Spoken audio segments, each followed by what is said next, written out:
رسول اللہ صلی اللہ علیہ وآلہ وسلم نے پے در پے روزے سے منع کیا تھا۔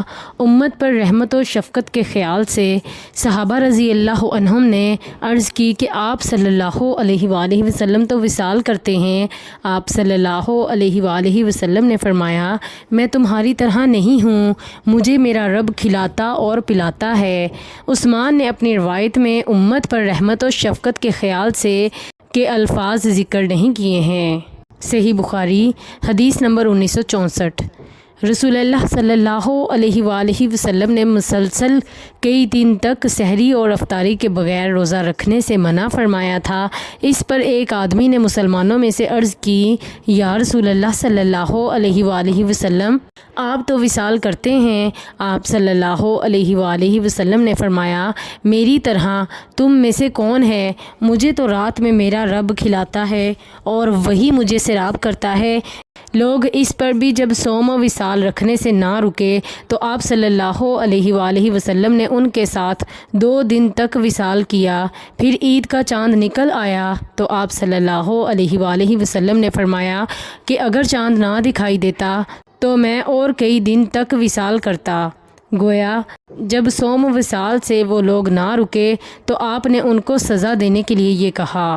صحیح بخاری حدیث نمبر 1965۔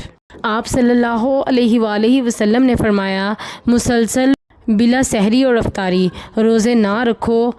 ہاں، اگر کوئی ایسا کرنا ہی چاہے تو وہ سحری کے وقت تک ایسا کر سکتا ہے۔ صحابہ رضی اللہ عنہم نے عرض کی، یا رسول اللہ صلی اللہ علیہ وآلہ وسلم، آپ صلی اللہ علیہ وآلہ وسلم تو ایسا کرتے ہیں۔ اس پر آپ صلی اللہ علیہ وآلہ وسلم نے فرمایا، میں تمہاری طرح نہیں ہوں، میں تو رات اس طرح گزارتا ہوں کہ ایک کھلانے والا مجھے کھلاتا ہے اور ایک پلانے والا مجھے پلاتا ہے۔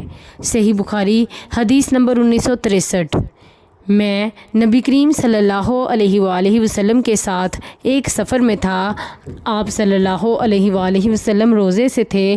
جب شام ہوئی تو آپ صلی اللہ علیہ وآلہ وسلم نے ایک شخص سے فرمایا کہ اونٹ سے اتر کر میرے لیے ستو گھول۔